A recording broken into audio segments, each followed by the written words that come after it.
Hello बच्चों, आइए हम बात करते हैं कि फ्री रेडिकल सब्स्टिट्यूशन रिएक्शन और इलेक्ट्रोफिलिक सब्स्टिट्यूशन रिएक्शन को मिनटों में देख करके हम कैसे पता लगाएंगे कि किसी भी बेंजीन रिंग पर, किसी भी एरोमेटिक रिंग के ऊपर अगर कोई सब्स्टिट्यूएंट लगा हो, मिथाइल ग्रुप लगा हो, इथाइल ग्रुप लगा हो, तो कैसे फाइंड करेंगे कि सब्स्टिट्यूशन फ्री रेडिकल का किस पे होगा और इलेक्ट्रोफिलिक सब्स्टिट्यूशन रिएक्शन कहाँ पे होगा, मींस रिंग के अंदर होगा या साइड चेन पे होगा।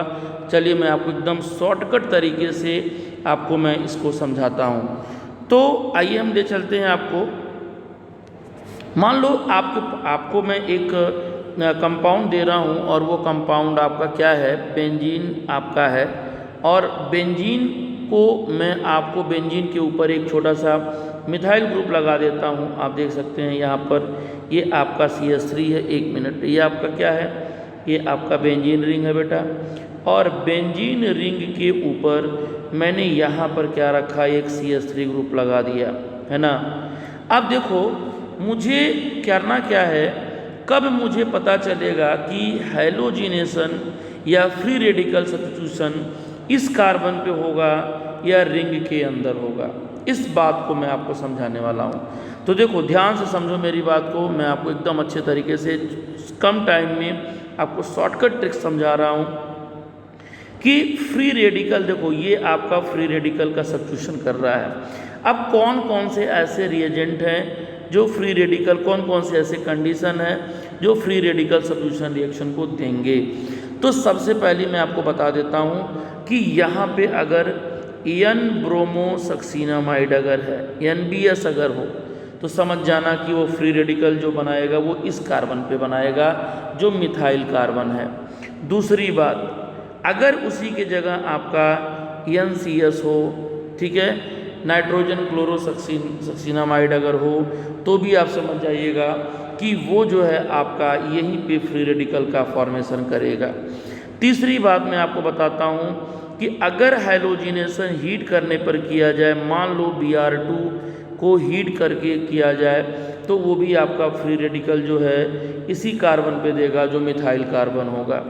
इसी तरीके से अगर मान लो बेटा क्लोरीनेशन आप करा रहे हो और हीट करके करा रहे हो, तो वो भी इसी साइड कार्बन पे ही क्लोरीनेशन करेगा। इसी तरीके से अगर सबसे मेन बात यह है कि आप ये Cl2 ले लिया आपने और डिप आपने सनलाइट प्रोवाइड कर दिया, और भी ऐसे कंडीशन होते हैं जो आपको हमेशा साइड चेन पर ही रिएक्शन देते हैं, वो रिंग पर नहीं देते हैं, ठीक है। तो इतनी बातें अगर आप ध्यान में रखते हो तो आपको फ्री रेडिकल सब्स्टिट्यूशन का कोई भी प्रॉब्लम आपके पास आने वाला नहीं है। बस एक ध्यान देना कि इन सारे कंडीशन पे आपको बेंजीन रिंग को डिस्टर्ब नहीं करना है। जब भी करोगे तो साइड चेन को ही डिस्टर्ब करोगे। अब आपको एक बात और समझाता हूँ कि ठीक है, मान लो कि अगर ये इलेक्ट्रोफाइल यहाँ पे आते हैं, इन जगह पे आपके इलेक्ट्रोफाइल बनाते हैं, ठीक है। तो इलेक्ट्रोफिलिक रिएक्शन कैसे होगा आप ये समझ लीजिए।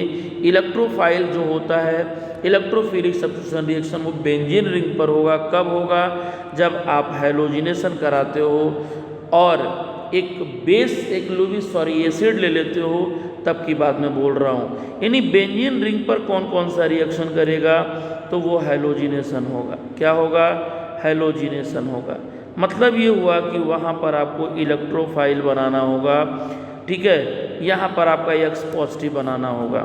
दूसरी बात मैं आपको समझाता हूँ कि आप नाइट्रेशन भी यहाँ पर करा सकते हो, लेकिन सिर्फ वही बात है कि किसी भी एजेंट के प्रेजेंस में, यानी NO2 का फॉर्मेशन आप कराओगे वो इलेक्ट्रोफाइल बनेगा। तीसरी बात मैं आपको बता रहा हूँ कि अगर आप सल्फोनेशन करा रहे हो, सल्फोनेशन भी किसी कैटालिस्ट के प्रेजेंस में करा रहे हो, यानी वहाँ पर जो इलेक्ट्रोफाइल बनने वाला है वो SO3 बनने वाला है, ठीक है। वो इलेक्ट्रोफाइल क्या बनने वाला है, SO3 बनने वाला है। इसी तरीके से अगर आप फ्रिडल क्राफ्ट रिएक्शन कराना चाह रहे हो, तो फ्रिडल क्राफ्ट रिएक्शन में आपको 2 मिलता है। एक बेटा आपको मिलेगा फ्रिडल क्राफ्ट एल्काइलेशन रिएक्शन, ठीक है। एल्काइलेशन रिएक्शन जो होगा वहाँ पर R positive as a electrophile बनेगा।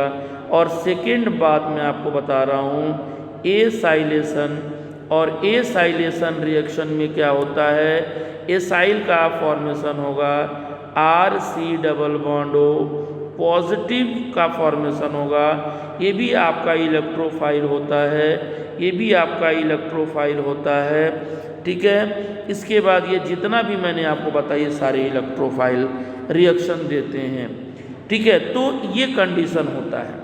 अब आपको मैं ये बताने वाला हूँ एक कोई एग्जाम्पल लेकर के कि ठीक है इलेक्ट्रोफिलिक जो रिएक्शन है, हैलोजिनेशन का जो रिएक्शन है रिंग के ऊपर अगर कराना होता है तो क्या कराते हैं। एक बात ध्यान देना इसमें कि जो भी आपको इलेक्ट्रोफिलिक रिएक्शन कराना होगा वहाँ पे लुबिस एसिड की ज़रूरत होगी, और लुबिस एसिड होगा तभी आपका इलेक्ट्रोफाइल का फॉर्मेशन होगा, अदरवाइज इलेक्ट्रोफाइल का फॉर्मेशन नहीं होगा।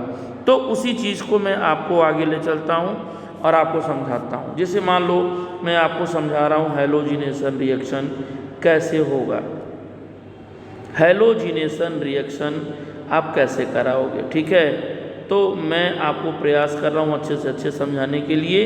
आपके पास बेंजीन रिंग होता है, सबसे पहले आप बेंजीन रिंग में इलेक्ट्रोफाइल का अटैक कराते हो, ठीक है। तो समझो सबसे पहले आप जो है इलेक्ट्रोफाइल बनाओगे किसी भी तरीके से, और मान लो कि अगर इलेक्ट्रोफाइल में X पॉजिटिव ले लिया। X पॉजिटिव का मतलब क्या है कि Cl पॉजिटिव है, Br पॉजिटिव है, ये मैंने आपके साथ ले लिया।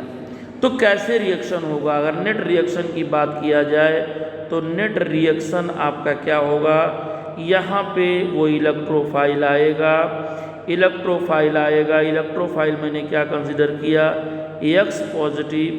तो आप जानते हो कि रिंग के अंदर इलेक्ट्रॉन की डेंसिटी ज़्यादा होती है, तो ये रिंग पे जाएगा और रिंग पे जा कर के हाइड्रोजन को सब्स्टिट्यूट करेगा और वहाँ पर क्या करेगा X बनाएगा और H पॉजिटिव आपका बाहर निकल जाएगा, ठीक है। तो ये कहानी आपका होता है। अब सबसे पहली बात ये है कि यहाँ से यहाँ तक, यहाँ से यहाँ तक पहुँचने में क्या क्या होता है ये देखा जाए। तो देखिए आपके पास बेंजीन रिंग है, चलो ठीक है, यहाँ पर है, ये है। तो पहली बात तो ये एरोमेटिक है, और जब कोई भी इलेक्ट्रोफाइल अटैक करना चाहता है, ये इलेक्ट्रोफाइल है, तो आप अगर इलेक्ट्रोफाइल लेते हो और हीट थोड़ा करते हो तो यहाँ से ये जो बॉन्ड होगा वो आपका क्या होगा, वो बॉन्ड आपका ब्रेक होगा, ठीक है। वो बॉन्ड आपका क्या होगा, यहाँ ब्रेक होगा। कोई भी एक बॉन्ड मान लो ब्रेक करते हो, यहाँ पर हाइड्रोजन है, ये बॉन्ड आप ब्रेक करोगे तो ये यहाँ पे इलेक्ट्रॉन जाएगा, इस पे निगेटिव और इस पर पार्शियल पॉजिटिव। अब ये इलेक्ट्रोफाइल निगेटिव पे अटैक करेगा, और अटैक करने के बाद क्या होगा ये ध्यान दो। तो यहाँ पर अटैक करने के बाद आपको मैं समझा रहा हूँ, ये पॉजिटिव बनाएगा टर्मिनल, ये वैसे ही रहेगा। यहाँ पे आपका जो होगा वो आपका इलेक्ट्रोफाइल आ जाएगा, यहाँ EH आ जाएगा, ठीक है। अब उसके बाद इसमें हुआ क्या, पहली बात ये हुआ कि आपने बॉन्ड ब्रेक किया, यानी ये क्या है, बॉन्ड ब्रेकिंग स्टेप है। यहाँ पर आपने बॉन्ड को ब्रेक किया तो कहने का मतलब बॉन्ड ब्रेकिंग स्टेप होगा। दूसरी बात आपको बताता हूँ, बॉन्ड ब्रेक हुआ इसका मतलब ये स्लोवेस्ट स्टेप होता है।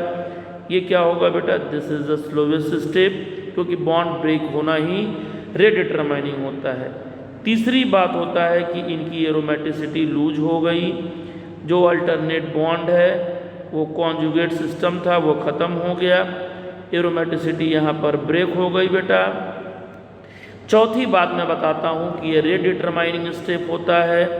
अब जब यहाँ पे आओगे यहाँ पर, तो ये क्या हो जाएगा, ये आप देखो पॉजिटिव चार्ज बन रहा है, तो ये क्या कहलाएगा, कार्बन पॉजिटिव इंटरमीडिएट। क्या कहलाएगा, कार्बन पॉजिटिव इंटरमीडिएट। इसके बाद सबसे इम्पॉर्टेंट बात बताता हूँ कि ये सिग्मा कॉम्प्लेक्स बनाता है, ये सिग्मा कॉम्प्लेक्स है सेकेंड स्ट्रक्चर। उसके बाद इसी सिग्मा कॉम्प्लेक्स को हम एरिनियम कॉम्प्लेक्स भी बोलते हैं बेटा, ARRENIUM, एरिनियम कॉम्प्लेक्स भी बेटा बोलेंगे यहाँ पर। और एरिनियम कॉम्प्लेक्स को हम एक नाम और देते हैं, उसको बोलते हैं वीलैंड कॉम्प्लेक्स बोलते हैं। इतनी बातों को आपको समझना होगा। अब मैं आपको ले चलता हूँ कि कोई न्यूक्लियोफाइल यहाँ पर बेचारा पड़ा हुआ है, क्योंकि आप जानते हो कि यहाँ पर एक न्यूक्लियोफाइल भी था, जैसे HCl समझ लो। तो वो न्यूक्लियोफाइल फिर जाएगा, क्योंकि न्यूक्लियोफाइल भी एक बेस होता है। बेस का नेचर ये है कि उनको चाहिए प्रोटॉन, तो ये करता क्या है, प्रोटॉन को ये लेके खींचता अपनी तरफ, और ये हाइड्रोजन का जो बॉन्ड बीच का है वो आपका यहाँ आगे पड़ा रहेगा। अब जब ये बॉन्ड बनाएंगे तो फिर क्या होगा, ये जब बॉन्ड बनाएंगे तो उनकी एरोमेटिसिटी क्या होगी, फिर वापस आ जाएगी। मैं वही आपको समझा रहा हूँ कि एरोमेटिसिटी फिर उनकी वापस कैसे आएगी, आगे देखा जाए। तो क्या होगा, यहाँ पर ये आपका बेंजीन रिंग है, ये बेंजीन रिंग है, ये आपका हुआ, यहाँ इलेक्ट्रोफाइल है आपका आ गया, और ये आपका जो बॉन्ड फॉर्मेशन है, पहली बात ये फास्ट प्रोसेस है। ये क्या है, फास्ट स्टेप होता है बेटा। दूसरी बात आपका है कि ये फिर ये बॉन्ड फॉर्मिंग स्टेप होता है, इसीलिए तो फास्ट प्रोसेस हुआ, बॉन्ड फॉर्मिंग स्टेप कहते हैं इसको। एंड तीसरी बात ये है कि इसने अपनी एरोमेटिसिटी को फिर क्या कर लिया, गेन कर लिया, एरोमेटिसिटी को अचीव कर लिया। और यहाँ पर जो इलेक्ट्रॉन गेन इंथैल्पी है वो आपका निगेटिव है। ठीक है, तो ये चीज़ें आपको अच्छी तरीके से समझ में आ गया होगा। अब अगर वहाँ पर आपको इलेक्ट्रोफाइल अटैक कराना था, हैलाइड कराना था, तो आप करोगे क्या, 2 एक्स यहाँ पे है और 2 एक्स के पास क्या होगा, यहाँ लोन पेयर दिखा दो, यहाँ पर बेचारा AlX3 आएगा। जो एनहाइड्राइड होगा वहाँ पर वाटर नहीं होगा, ये आपका एनहाइड्राइड है।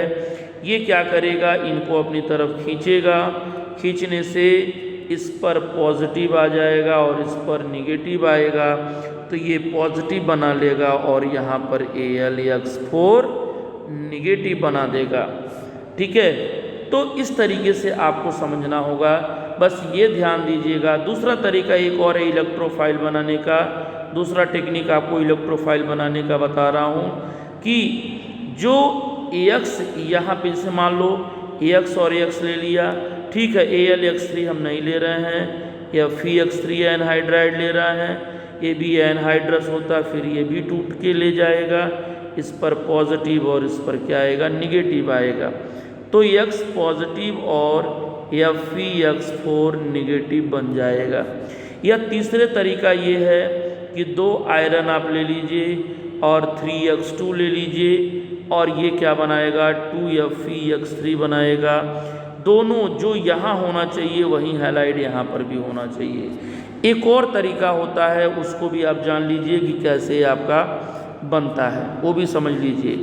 जैसे आप जानते हो XOH के बारे में, ठीक है, यहाँ लोन पेयर है, यहाँ पर H पॉजिटिव अगर ला रहे हो बेटा, तो ये यहाँ पे इलेक्ट्रॉन देगा इसको, तो क्या बनाएगा, XO और 2 हाइड्रोजन यहाँ, और यहाँ पॉजिटिव आ जाएगा। अब जानते हो कि OH जो होता है वो पुअर लिविंग ग्रुप होता है, लेकिन यहाँ पे पॉजिटिव चार्ज आने से वो बेटर लिविंग ग्रुप होगा, इसीलिए बॉन्ड इधर भागेगा और X पर पॉजिटिव आ जाएगा और H2O बाहर निकल जाएगा। इसके बाद जो भी मैंने आपको लुईस एसिड के बारे में बताया, लुईस एसिड के बारे में बताया, वो सारे एसिड आप जान लीजिए।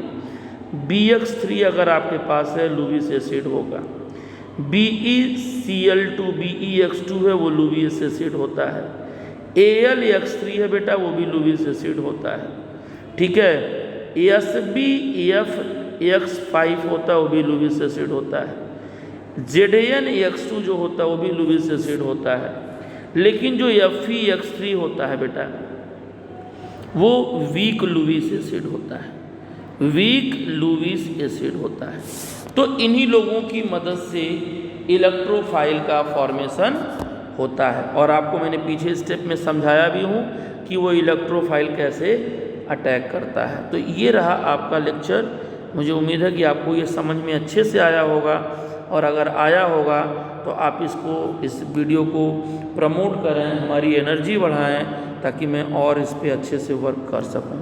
धन्यवाद।